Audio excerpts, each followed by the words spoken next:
Influencing popular culture, politics, and everything in between.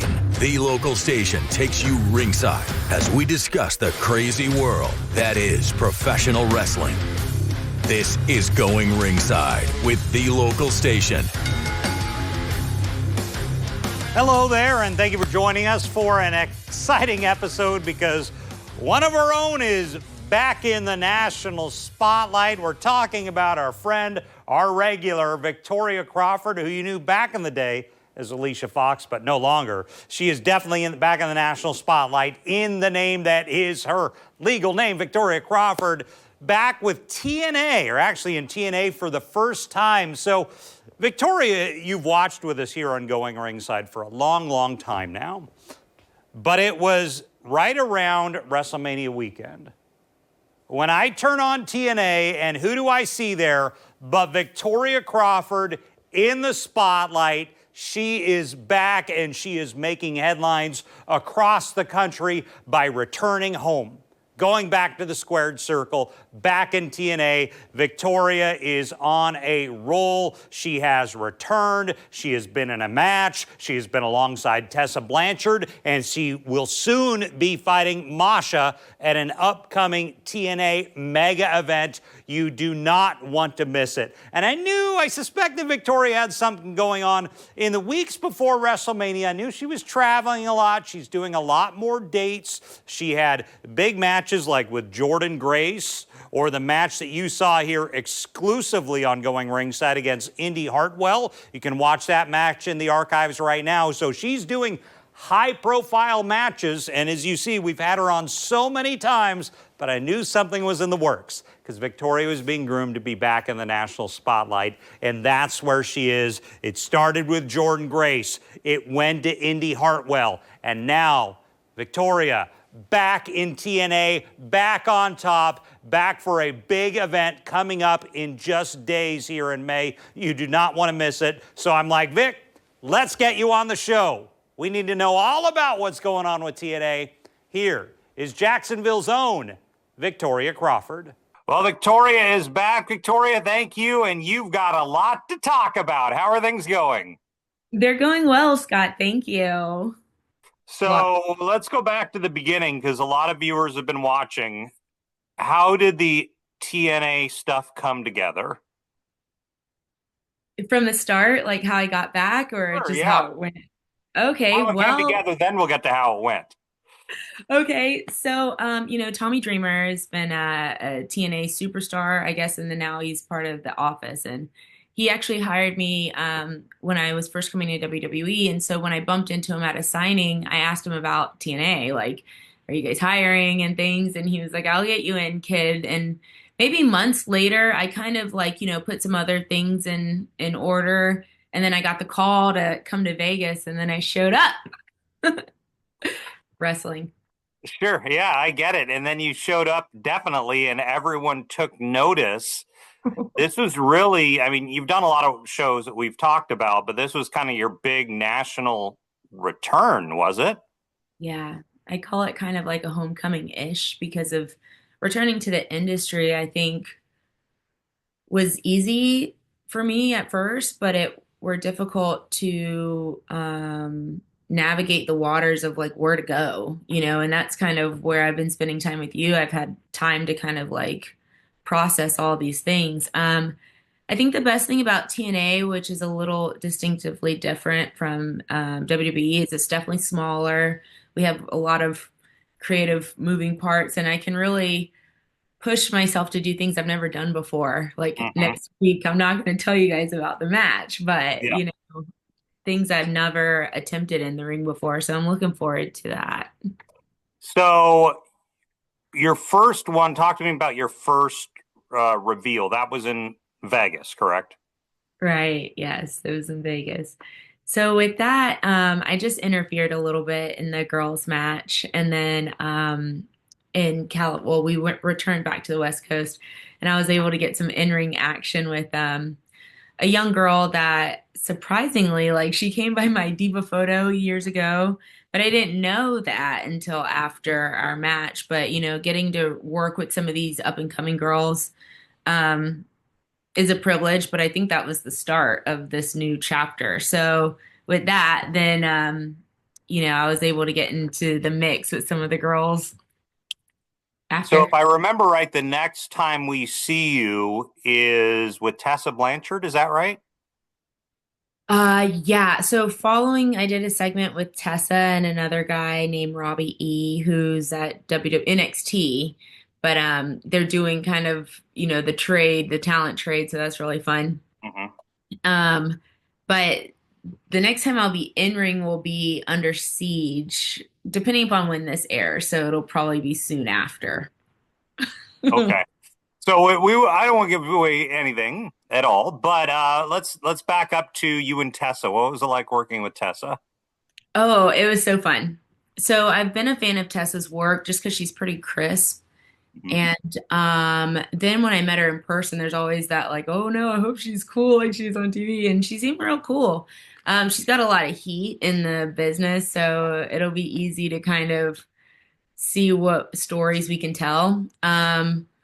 On a personal level, I got along with all the girls. I thought they were all great, just like the other locker room too. But it's really good to be in a locker room where girls are really accredited for their work. Like, there's a lot of great talent and a lot of up and coming talent, and they seem to give everyone a fair play. And so, yeah, I had a great time meeting all the girls, the ones that are on top, like Tessa, Masha, Rosemary, not just locker room leaders, but, I want to ask you quickly about Tessa because I saw she's got so much heat. They have an I Hate Tessa Blanchard t-shirt, which is now TNA is selling. Did you notice the heat when you were there with the fans? Oh yeah. Oh yeah. Oh yeah. And what I didn't know or what to expect were how they were going to receive me, like whether or not I were going to get a good guy welcome or a bad guy welcome. And I think I were able to kind of pivot to more of the sassier bad guy edge, which is perfect as to when Tessa came out. We're gonna do mix it up somehow, either together or against each other. We have no idea, but right now, definitely together. I mean, as much heat as she has, it kind of goes perfect with I guess the personality that I'm bringing to the division. I don't know. We both are pretty good at holding heat. Now, I do want to ask, I could swear I saw you post somewhere you feel new again, like you feel like a beginner or a trainee, so to speak. Tell me about that dynamic. Absolutely. I definitely feel new. I feel kind of like when you move school districts and you start a whole new school, but maybe it's middle school, so there's a whole new jump, and again, like being able to challenge kind of some things I'm familiar in the ring, but kind of do it as Victoria. There's two dynamics there. For one, I've never wrestled as Victoria other than in the beginning of my career. And so that's one aspect of why I feel like a trainee.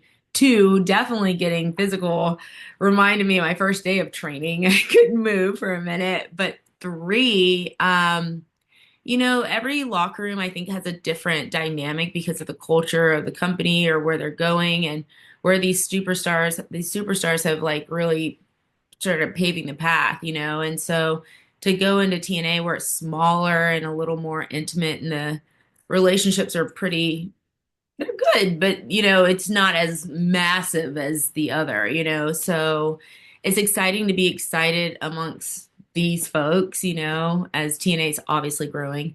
Um, and yeah, I'm like, what was the question again? Well, I want to ask you because you had been working on other avenues of an income for a while. You've been getting licenses and stuff.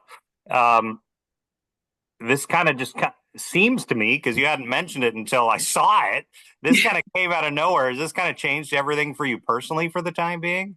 Yeah, absolutely. It definitely changed everything personally because um I mean, there's a lot to unpack there on how I feel about getting back in boots and stuff because, Mhm. there's so much of the other experience that is so not going to it's so unique to that experience that now I understand that trying something new and being somewhere new, like, is going to have that uncomfortable feeling. But as we were saying earlier, I did rearrange certain priorities in my life. Like I got a regular job, which I've been, like you said, studying for, but I can't seem to get this state test passed. But regardless, so there's all these other parts in my regular life that I arranged that didn't really look like wrestling. I don't know. Yeah. So That's reality for, normal people like us. So yeah. I want to talk to you about ring shape. We've obviously chronicled your match with Jordan Grace here. You can watch your match live on Going Ringside with Indy Hartwell. Big high profile matches you've kept having. Do you feel in good ring shape? I mean, when we had you on with Indy Hartwell, I thought you were, Indy was obviously a very conditioned worker, but you seem to keep pace, no problem. Oh, thanks, Scott. I'm not gonna lie. This week I definitely noticed where my in-ring awareness, like as far as like the peripheral and like listening to the fans, being in the environment, I wonder, I hope that kicks back in, but I think that'll come with being in front of live audiences.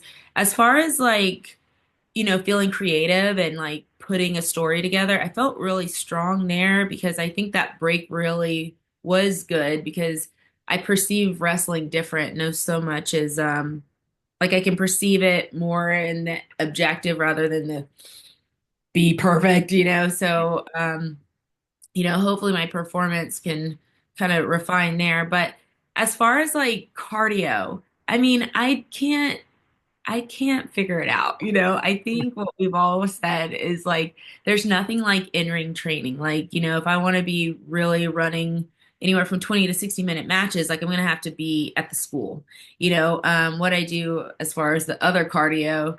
Yeah, it's just going to need that to support the other. So I'm just, I can humbly say, yeah, I can definitely, use some conditioning. And one more time, when the next pay-per-view is that we'll see you. Tell me about the match.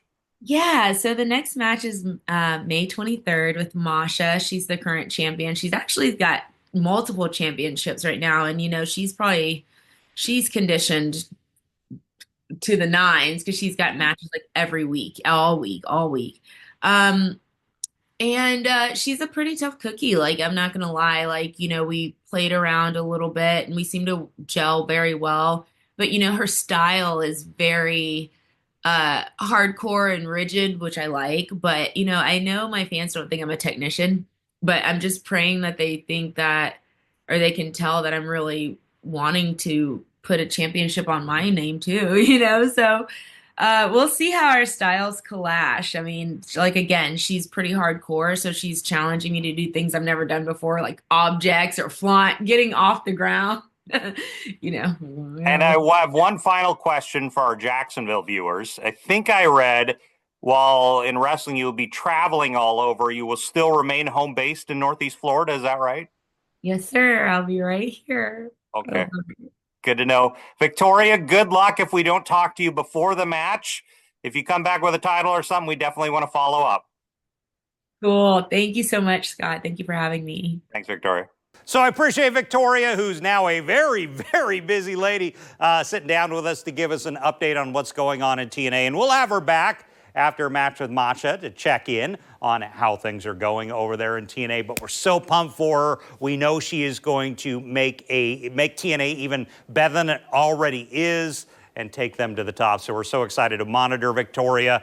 Now that she's no longer Alicia Fox, the nation now saw her as they should, Victoria Crawford. So we're excited to sit down with her and watch her shoot to the stars like we always knew she can. So thanks for joining us on this episode of Going Ringside. I'm Scott Johnson. We'll see you back here next time. This has been Going Ringside with The Local Station, brought to you every Wednesday on your favorite podcast player, on New Sport Jax Plus, as well as the New Sport Jax YouTube channel.